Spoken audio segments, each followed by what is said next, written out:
वो कोई और परमात्मा को है नहीं, शिव ही सब कुछ है। वहीं पर पुरुष ईश्वर को जो सिर पर गंगा धारण किए, ललाट पर चंद्रमा धारण किए और 3 नेत्र वाले हैं, जिनके 5 मुख और 10 भुजाएं हैं, जो त्रिशूलधारी प्रसन्नचित्त कपूर के समान और शरीर एवं भस्म लगाए और काल स्वरूप भगवान है, उन्होंने उस शक्ति को साथ लेकर शिवलोक नामक क्षेत्र की रचना की। पहले शिवलोक आज वो अपा बिछाना, उसी उत्तम क्षेत्र को काशी कहते हैं। जिन्हें आपा काशी कहा, जो परम मोक्ष को देने वाले और सर्वोपरि विराजमान है, उस क्षेत्र में परमानंद स्वरूप शिव पार्वती शक्ति सहित निवास करते हैं। काशी हे मुने, परले काल में भी वह क्षेत्र शिव पार्वती से रहित नहीं होता। काशी बतावा है शिव जी के त्रिशूल, और इसी से उसको अभिमुक्त कहते हैं। धनुषधारी शिव जी ने पहले इसमें एक आनंद वन बनाया था कोई टाइम में। उस आनंद वन में शिवा और शिव के रमण करते रहने पर हे नारद जी, उन्हें किसी दूसरे पुरुष के निर्माण की इच्छा हो गई और बनाओ गई। उन्होंने सोचा कि हम इसका भार किसी दूसरे पर देकर शांति से काशी में केवल साइन करें। ये किसी बनावा तो आपनो कार्य भार भी सौंप देना, तो आप निर्बल हो जा। इस प्रकार निश्चय कर उनके दक्षिण के 10वें अंश से सुधा रूप आशव का व्यापार किया, जिससे त्रिलोकी में एक सुंदर पुरुष का आविर्भाव हुआ, जो शांत और सतोगुण से युक्त एवं गंभीरता में सागर के समान था। तब उस अजय पुरुष ने प्रकट होकर परमेश्वर शंभु को प्रणाम कर कहा, हे स्वामी, मेरा नाम कहकर मेरे कर्मों को भी तो कहिए। अब भगवान शिव को पुरुष पैदा करेगा, वो बोले मेरा नाम बता और मेरा काम भी बता। ये सुनकर प्रभु शिव जी हंसकर बोले कि हे सर्वत्र व्यापक होने से जगत में तुम्हारा नाम विष्णु होगा, तथा भक्तों को सुख देने वाले तुम्हारे और भी बहुत से नाम होंगे। तुम परम कार्य साधन के लिए दृढ़ता से तप करो। ऐसा कहकर शंकर जी ने अपने श्वास मार्ग से वेदों को दिया, वेद दे दिया। तब अच्युत विष्णु ने शिव जी को नमस्कार कर बड़ा तप किया और शिव जी अंतर्ध्यान हो गए। विष्णु जी ने 12,000 दिव्य वर्षों तक तप किया। बहुत लंबो तप करे, किंतु तब से अब तक उन्होंने अपने मनोरथ कल्याणकारी शंभु का कभी दर्शन नहीं पाया। हाँ, ये तो लंबो तप दर्शन को नहीं आया। जब उन्हें इसकी चिंता हुई तो शिव जी ने ये शुभ वाणी उत्पन्न की कि तुम अपने संशय को दूर करने के लिए फिर तप करो और करो। विष्णु जी ने फिर बहुत दिन तक घोर तप किया। तब शिव जी की माया से विष्णु के शरीर से अनेक प्रकार की जल धाराएं निकली और वह सब जल शून्य में व्याप्त होकर फिर ब्रह्म रूप हो गया। जिसके स्पर्श से पाप नाश होते हैं, फिर तो वह पुरुष विष्णु जी थक कर प्रसन्नता से बहुत काल तक मोहित हुए और स्वयं ही जल पर सो गए। पानी पर ही सो गया। उसी समय उनका श्रुति सम्मत नारायण नाम भी हुआ।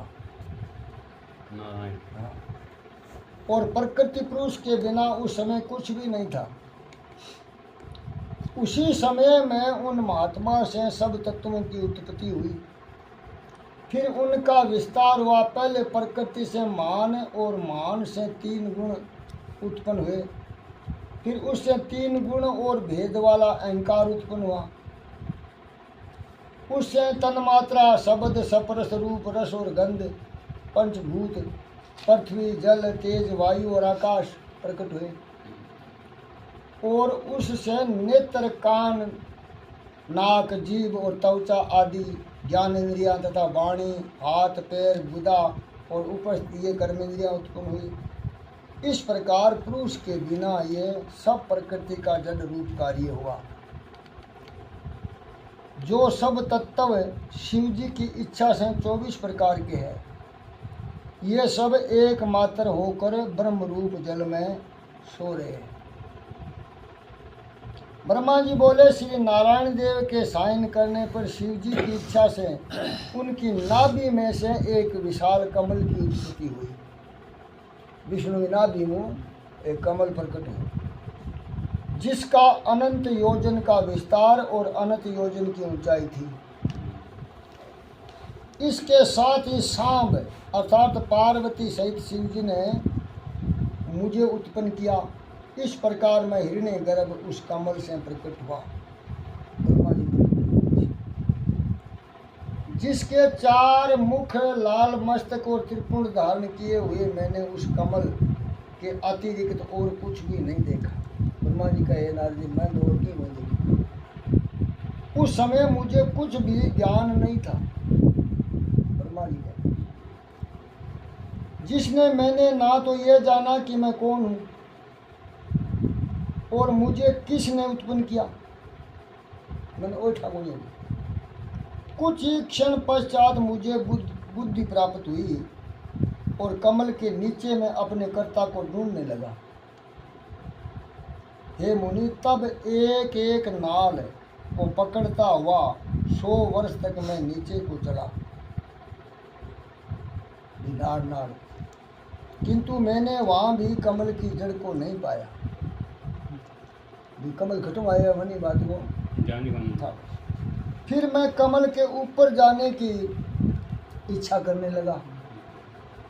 हे मुनि, जब इस नाल के मार्ग द्वारा मैं ऊपर आया तो कमल की कली मिली। वहाँ मुझे तप करने की मंगलमय वाणी सुनाई पड़ी। मनिया वाणी सुनाई पड़ी कि तप कर। इसी मोह नाशक आकाशवाणी को सुनकर मैं अपने पिता के दर्शन की इच्छा से फिर तप करने लगा और 12 वर्ष तक कठिन तप किया। पश्चात 4 भुजाधारी सुंदर नेत्र वाले भगवान विष्णु प्रकट हुए। वह अपने सब आयुधों से संपन्न, पीतंबरधारी, मुकुट आदि महान भूषणों से संपन्न थे, जिस पर करोड़ों कामदेवों के समान कांति छाई हुई थी। उन्हें मैंने मोहित कर होकर देखा। सत असतमय उन महाभुज नारायण भगवान को देखकर मैं बड़ा प्रसन्न हुआ और शिव की माया से मोहित होकर अपने पिता को न जान कर उसने उनसे बोला कि तुम कौन हो। ब्रह्मा जी का मनी बात उठा को नहीं, मैं सीधे पूछी तू कौन है भाई। फिर मैंने अपने हाथ से उस सनातन पुरुष को जगाया, परंतु मेरे तीव्र हाथों द्वारा जगाए जाने पर भी वह क्षण मात्र के लिए ही जागे और मुख से बोले कि तुम निर्भय हो जाओ, मैं तुम्हारा संपूर्ण कामनाओं को पूर्ण करूँगा। हे देव ऋषि, तब उन मुस्कुराते हुए विष्णु से ऐसे वचन सुनकर रजोगुण से विरोध मानकर मैंने उन जनार्दन से कहा कि हे निष्पाप, क्या तुम नहीं जानते कि मैं सबके सार का कारण हूँ और तुम शिष्य जैसा मुझ पर शासन करते हो। कमल बिन के तू क्या है, तू की बोल मेरा नहीं। ब्रह्मा जी का मैं साक्षात जगत का कर्ता, प्रकृति का प्रवर्तक, सनातन अज ब्रह्मा और विष्णु से उत्पन्न होने वाला विश्व की आत्मा हूँ।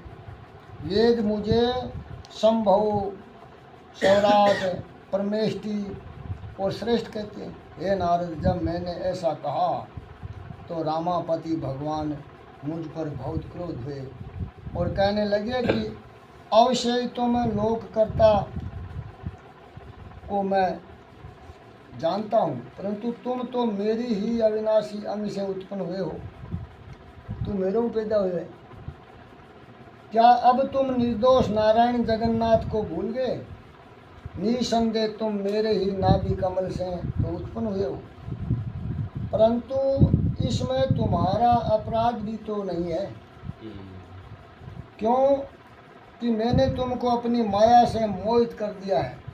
हे चतुर्मुख, ये मेरा वचन सत्य है कि सब देवों का ईश्वर मैं ही हूँ। मैं ही सबका कर्ता भर्ता और व्यापक हूँ। मैं ही अद्वितीय परब्रह्म पितामह और पिता पर तत्व। ये सब कुछ मुझ में चराचर जगत स्थित है। तुम मेरी शरण में आओ, मैं तुम्हारी सब दुखों से रक्षा करूँगा। ब्रह्मा जी कहते हैं कि जब भगवान विष्णु ने ऐसा कहा तब मैं ब्रह्मा क्रोध होकर ललकार कर उनसे बोला कि तुम कौन हो? बहुत बकवाद करते हो, तुम पर ब्रह्म ईश्वर नहीं हो, तुम्हारा भी कोई करता होगा।